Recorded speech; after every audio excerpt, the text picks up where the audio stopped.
Hello. Nikki and I have been asked to comment on the most recent royal event, which evidently has something to do with Sunshine sex, evidently, but is not related directly to Harry or Meghan, but is related to Prince Michael, who is the Queen's first cousin. Prince Michael, for those of you who don't know, is the most junior member of the royal family. He is the grandson of King George V. His father died in a plane crash in Scotland in 1943 while on operations he was an army officer, and he was being flown somewhere and the plane crashed, and Prince Michael was only a few weeks old. I've met Prince Michael over the years. I've known him for nearly 50 years. I've never been a friend of his, but we have many friends in common. In the early 70s, he wanted to marry a friend of mine, but she was not in love with him. She was in love with a Jamaican friend of mine who sadly is dead now. And there are tales to tell there which I will never tell because my mouth is like a steel trap, like a mausoleum when it needs to be. Then he had an affair with another friend of mine who was divorced, and the public wisdom was that they couldn't get married because she was divorced. And that, of course, was overturned by Princess Michael, Mary Christine von Reibnitz, as she was born, who was a divorcee. She was married to Tom Trowbridge, and she made sure that a little thing like a divorce didn't get in her way. I think people who know me or know of me know me well enough to know that Prince Michael is somebody that I really don't care about, quite frankly, one way or the other, because I can't abide his wife. However, it doesn't alter the fact that fair is fair, justice is justice, and one needs to embark upon fair play at all times. Just because you don't like a man's wife doesn't mean that you should stand by and see his ability to earn a livelihood endangered, and indeed the good work that he does go unheralded, and indeed steps be taken to prevent him from doing it. The whole thing evidently came about because it was suggested, according to people in the know. Let's put it this way, I need to be careful what I say because I don't want to give away my sources. But there is, shall we say, I'm just groping for words that will actually cover what I'm trying to say, to convey the meaning to you without dropping anybody in problems. But evidently, Harry and Meghan have been very upset about the fact that he lost his military positions and that they have lost the right to use the title of Royal Highness. And they have alluded in the past to the fact that other members of the family who are commercially active have not lost their Royal Highness rank and have been permitted to engage in commercial activities. And if the supposition is true that they and their PR people are the ones who got this ball a-rolling to encourage down the line other television and media, doubtless done, of course, through their, their PR people the ones who shine sun on everything and burn it to a cinder if they can possibly do so. It has to be said, if this emanated from their people, and there is evidently every likelihood, if not possibility, that it did, one has to really say, we are dealing with very, very resourceful but dangerous people who will leave no stone unturned and don't care about threatening anybody's position to achieve their objective.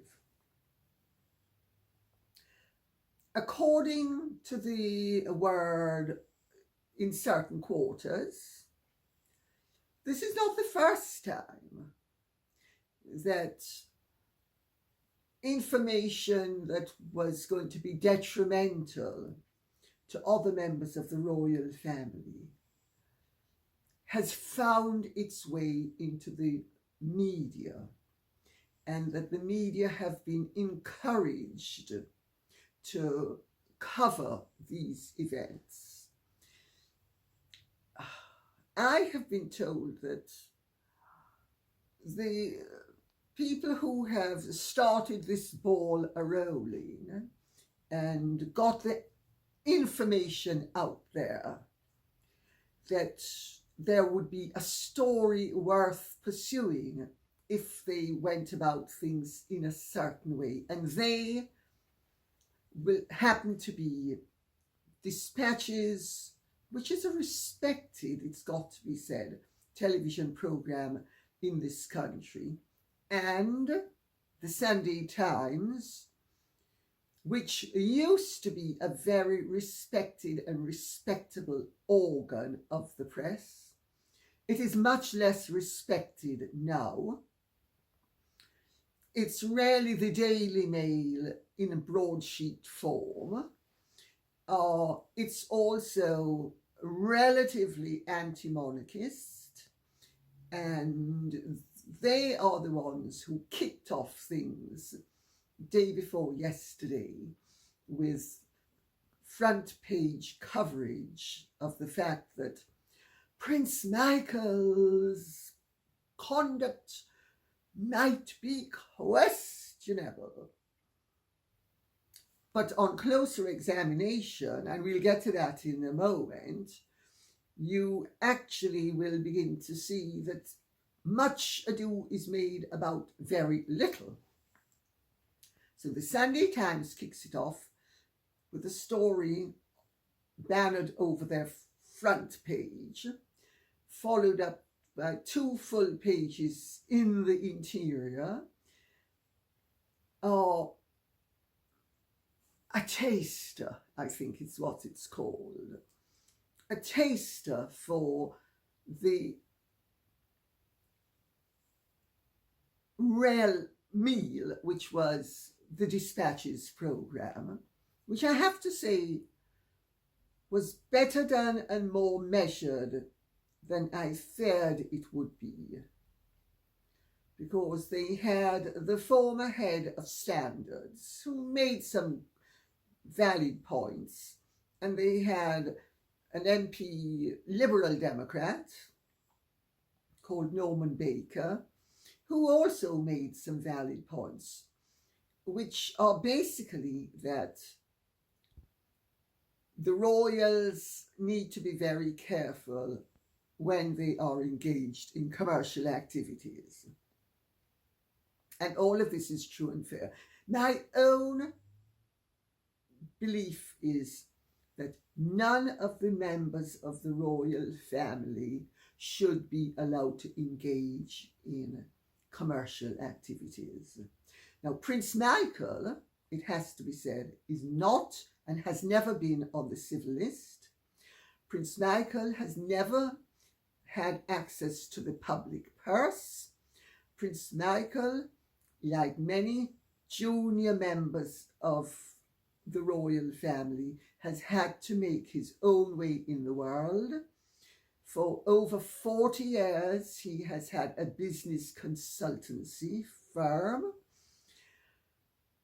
He, like many business consultants, what he really does is he effects introductions and he smooths the path so that it's basically trading on connections to, not pretend. That's basically what it is. People who know other people are paid by people who don't know other people. It's a perfectly valid way of conducting business. Where it becomes troublesome is if a member of the royal family does it and they are seen to be falling below standard.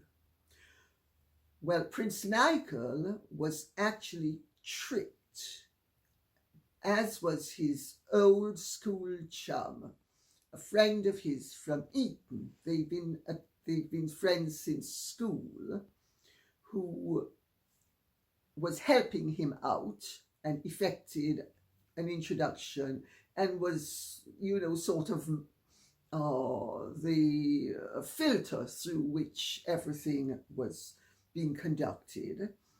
And this school friend of his rather ill-advisedly overgilded the lily, or as he himself has said, overpromised.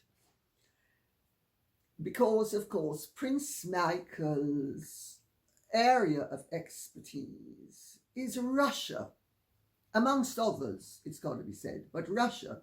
But Russia is important to Prince Michael because Prince Michael is part Russian on both the paternal and the maternal sides of his family.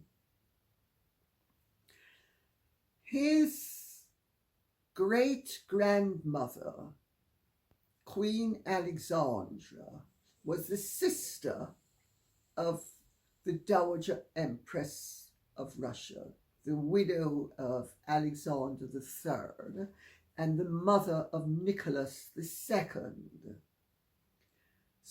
He's also Russian on his maternal grandmother's side, because his maternal grandmother was the Grand Duchess Elena Vladimirovna.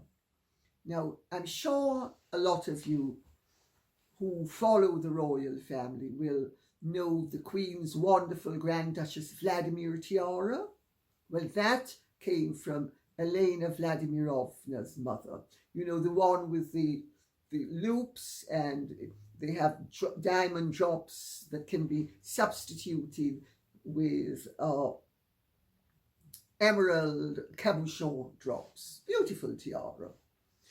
So he has always taken pride in his Russian heritage, as indeed has everybody I know who is part Russian, myself included, has pride in their Russian heritage.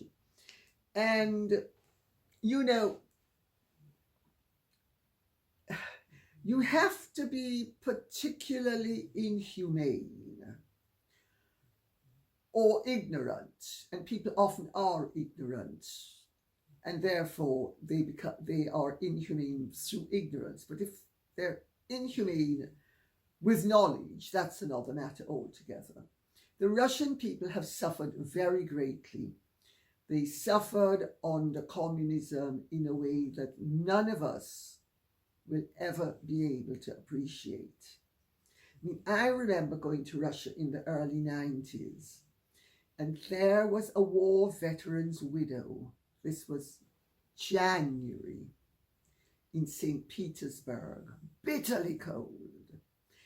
And she was selling used underwear to try to raise a few pence, well, rubles more accurately, to buy herself, I suppose, something to eat. I mean, that's desperate poverty. And you know, poverty in Africa is terrible, but by and large, most of the African countries are warm. Poverty in a country like Russia, where it gets bitterly cold for much of the year, is a horse of an entirely different colour. I've been a part of the Russian community in London for much of my adult life. Aside from the fact that I'm part Russian, my children are wholly Russian. I have been patron of various events, various charitable causes, and this was in the days of communism, incidentally, when members of the old nobility and members of the Imperial Family would still raise funds to try to help out their Russian brothers and sisters.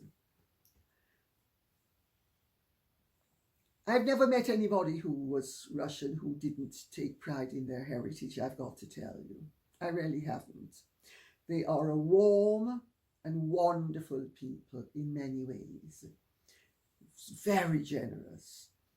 And they, for instance, in the Second World War, lost more of their citizens than everybody else collectively lost.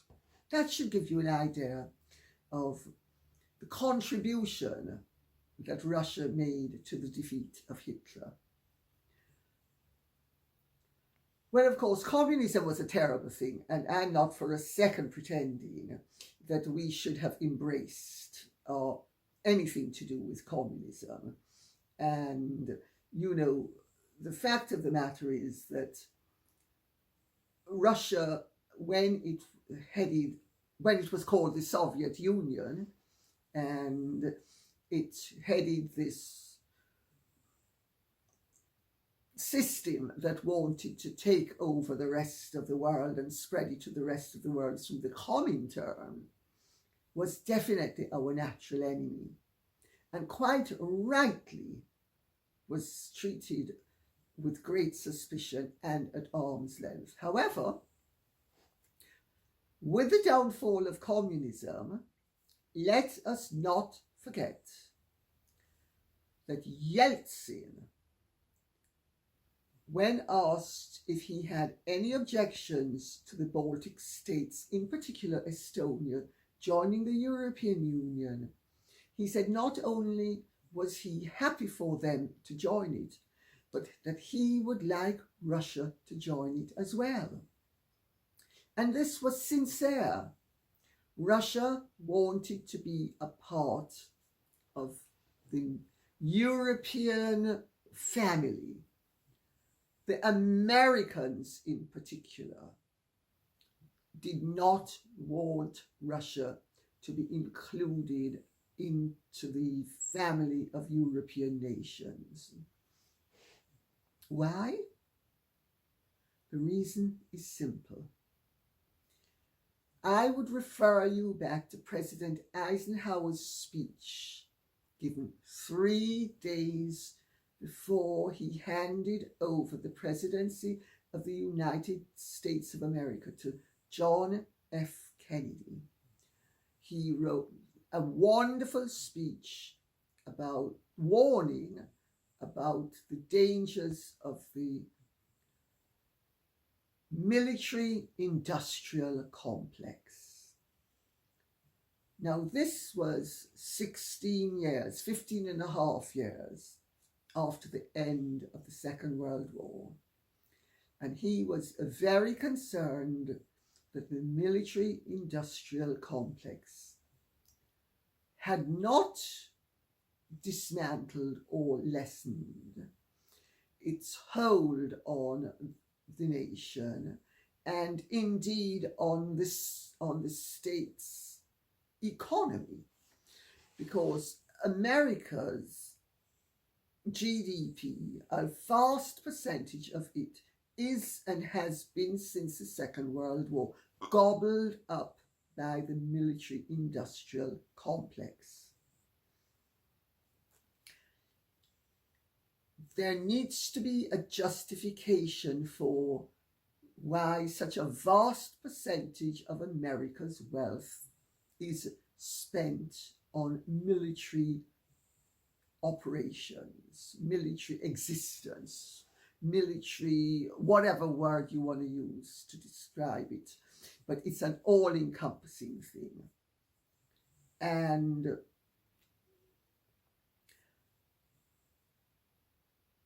with the downfall of communism, it was obvious, if it had not been obvious before, and it certainly was obvious to Eisenhower, that it should be wound down somewhat, although not dissipated entirely.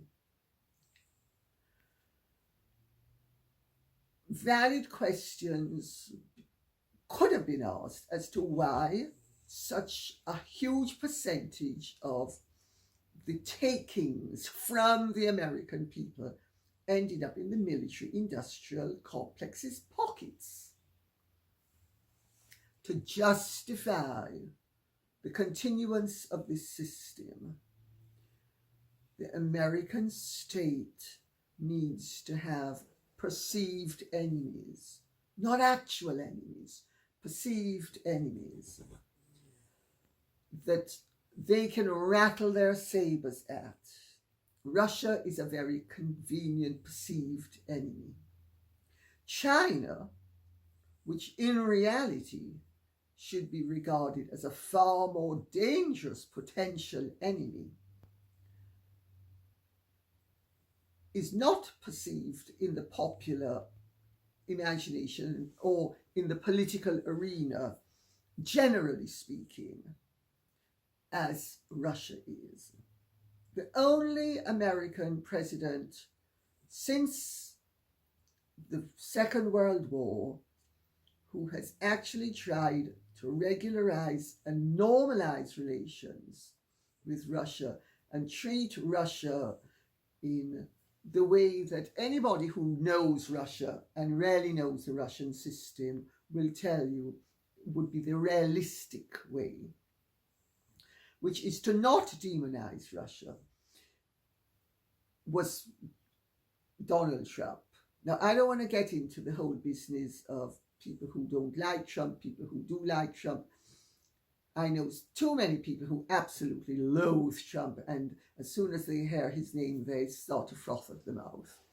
But the reality is that he tried to normalize relations with Russia. Of course, since his departure from power, it's as if that had not existed. Well, I have to tell you,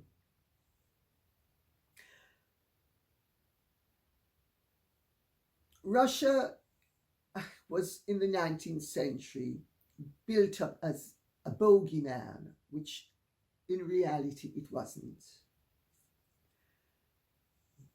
The outcome for Western civilization, indeed for world civilization, was a disaster because it let in communism with all the attendant dreadful consequences throughout the 20th century.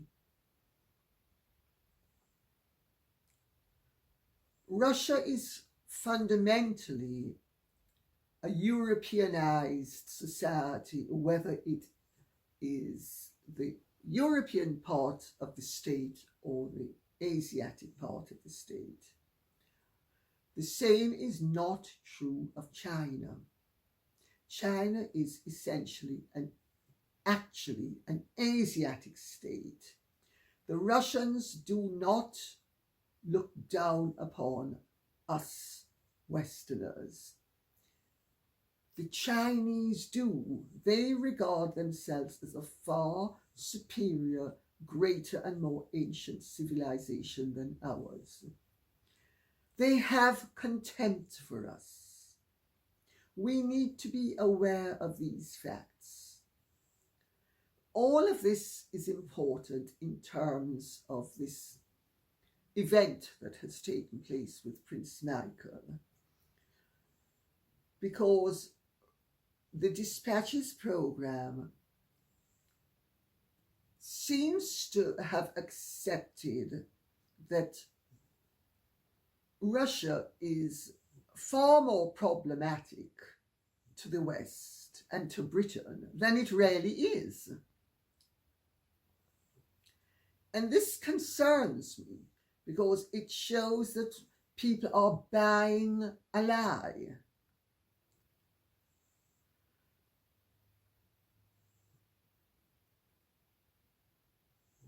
I question as well why it is that nobody in the media, either here or in the United States of America, seems concerned about the ever-increasing influence of China. And not only that, but the fact that the American president and his family, notwithstanding the fact that they stated that they would sever their personal family business relations with China, have failed to do so. Because evidently Hunter Biden's Chinese interests are alive and kicking. Now, to go back to the original theme,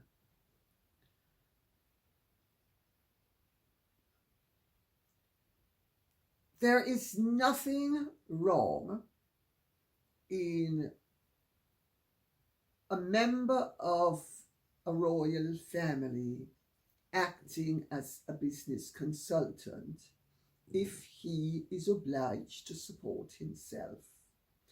We, as a nation, need to make up our minds. Are we going to subsidize our royal family in its entirety and have them working for us, the state? Or are we not going to do that? Because we can't have it both ways. We can't say, as has been said with Prince Michael, you are too junior a member of the royal family to be on the civil list and to do regular official duties. Therefore, you're on your own. Then he's given an apartment in Kensington Palace, as all royals used to be given. Perfectly standard thing, and members of the royal household, etc. And he is promised that he will have this as his home for the rest of his life. Then there's political agitation, and he's made to pay a commercial rent. Then he's criticised on a television programme for the fact that he is going to allow Kensington Palace, his home, that he pays commercial rent for, to be used to promote a business. Well, if he's going to pay commercial rent, I'm afraid a landlord doesn't have the right to tell you what you can and can't do if you're paying full commercial rent. Therefore, that should be shot down then and there. I actually think that none of the royals should be allowed to work. I think they should all be subsidized by the state. And I'm speaking about the royal family. I'm not speaking about royal relations. For instance, the Dispatches program brought in Peter Phillips. Peter Phillips is not royal. He is simply the son of the Princess Royal. He's not royal. So he can do what he wants. And if he does something dubious, there's very little that can be done about it. There's a lot that can be done about members of the royal family. In my view, they should be banned from undertaking any commercial activities whatsoever. They should then all be made to undertake official duties, which I have to tell you are often very dull and boring and really hard work, and long work too. Sometimes they are up at 6 o'clock in the morning and go to bed at 2 o'clock the following morning. They're flown halfway across the country, back to change, to do something else. It's not the glamour job that it appears to be. They should be made to do that. And if they don't want to do it, and they have the private means to not work and to be not supported by the state, that's one thing. Otherwise, if they want to work, they should have their royal ranks suspended for the length of time that they are engaged in commercial activities. That is the only neat, clean, and safe way of going about things. Having said that, Prince Michael is the patron of the Rousseau British Chamber of Commerce. Russia is not a rogue state, despite its unpopularity in certain organs of the media in the West. Russia is a constitutional democracy with a lawfully elected president, a lawfully elected chamber of representatives. We have diplomatic and economic relations with them, as does practically every other state on earth. They do perfectly reputable and respectable business with many countries, for instance, Germany, far more trade with Germany than they do with us. It is a nonsense to pretend, as Dispatches was trying to pretend, and the Sunday Times even more so pretended, that somehow Russia is a rogue state and therefore nobody should be doing business with them, or certainly no member of the royal family should be engaged with commercial activities with them. This is rubbish. I'm sorry, it's absolute rubbish. Russia's reputation is far worse than it deserves to be. China's is another matter altogether. Now, I actually do not advocate that we should be making enemies of China, but China is the state that has no democratic functions whatsoever, that is incompatible in many ways with our way of life, much more so incompatible than Russia. Yet we demonize Russia. And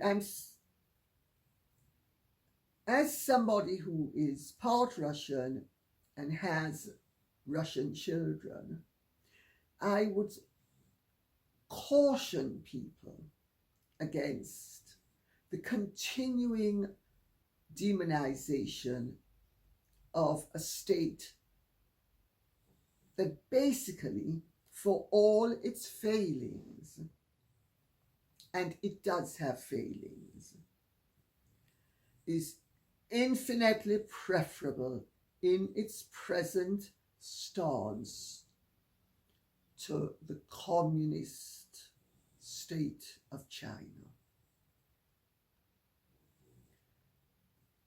And I also consider it quite perplexing that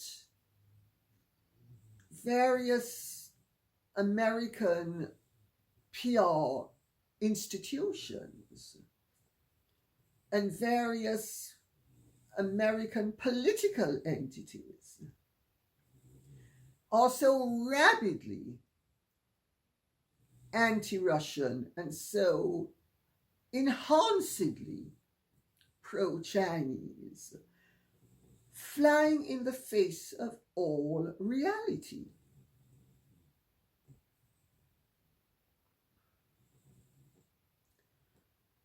And then, to make things even worse, if what I have heard is true, the seed that was planted to have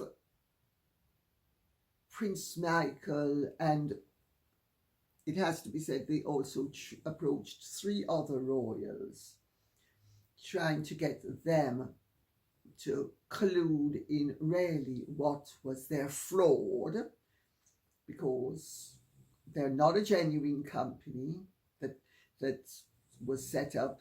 It was a pretend company to entrap various members of the royal family. And I'm not in favor of entrapment. It is a very dubious way of going about things. And in fact, entrapment in legal terms is unlawful. I mean, the law can't entrap you. It's not supposed to. Yet we have televisions and press organs entrapping people. Why? I'll tell you why. If what I have been told is true, it is so that it's not to clean up any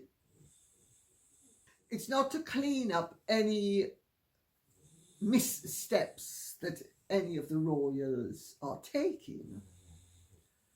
It is to use missteps, to exaggerate missteps, to sometimes even create missteps that other royals are taking, so that Harry and Meghan will then be able to say, through their PR people who will be beating the drum, oh, isn't it a disgrace that Prince Michael has not been stripped of his HRH? We're not saying that he should be stripped of his HRH, but our message is that Harry and Meghan should have theirs restored.